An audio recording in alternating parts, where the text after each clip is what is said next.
Alam nyo ba kung saan galing ang isa sa pinagkukunan namin ng tubig dito sa barko? Tubig na ginagamit namin panligo, panlaba,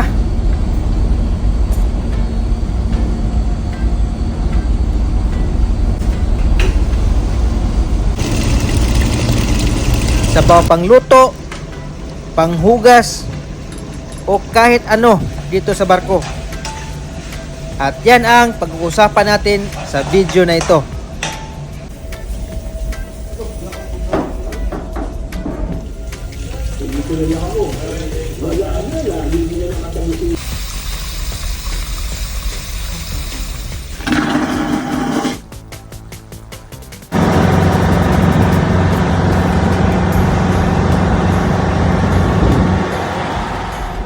Sa aming paglalayag, napaka-importante sa barko ang hindi maabusan ng tubig sa pang-araw-araw na pangangailangan dito sa barko. At sa video na ito, ipapakita ko sa inyo ang makinaryas na isa sa makapag-produce ng tubig, fresh water dito sa barko.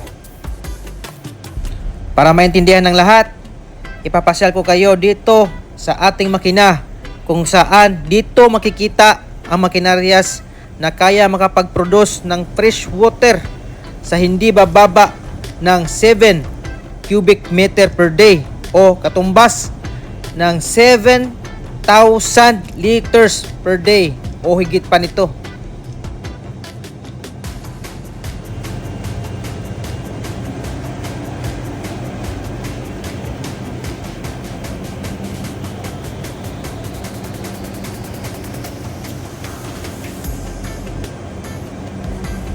Ano ba ang tawag ng makinaryas na ito at kung bakit siya makapag-produce ng fresh water?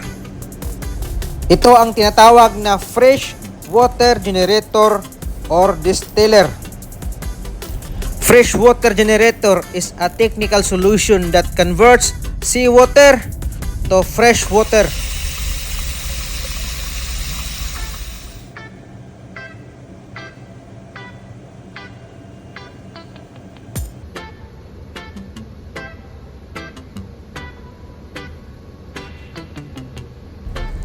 Kilalanin muna natin ang mga napakahalagang component ng fresh water generator. Unang-una ay ang shell. Ito naman ang nasa loob ng shell.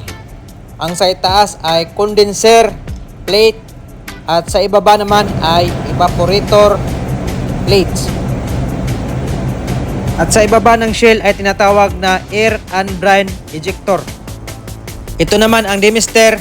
Makikita ito in between sa condenser plate at evaporator plate kung ikabit na natin ang cover ng fresh water generator.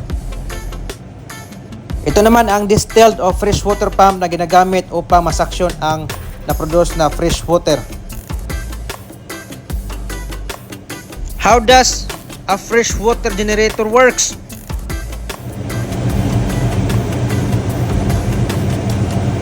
Nakita nyo, maandar ng ating fresh water generator, nakapag-produce na siya ng tubig na ginagamit natin dito sa barko. So by the use of diesel engine jacket cooling water, papakuluin niya ang seawater sa loob ng shell or chamber dito sa loob ng evaporator side or plate channel. Ito ang inlet and outlet jacket cooling water na galing sa makina na pumapasok sa shell. At dito papakuluin ang seawater sa evaporator side dito sa baba ng ating plate channel. Gamit ang jacket cooling water na galing sa makina, pakuluin niya ang seawater sa loob ng shell sa mababang temperatura. Paano yun nangyari?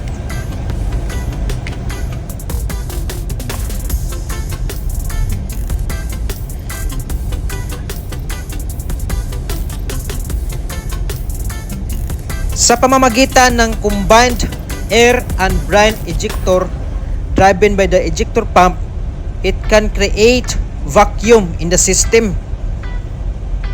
Yan.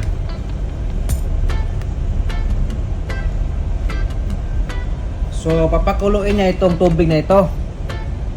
Papakuluin niya. Papakuluin. Yan, kulo. Tapos bagsak dito ang atmospheric boiling temperature ng tubig ay nasa 100 degrees Celsius o 212 degree Fahrenheit. Samantala, ang outlet jacket cooling ng makina ay nasa 80 to 85 degrees Celsius lang naman.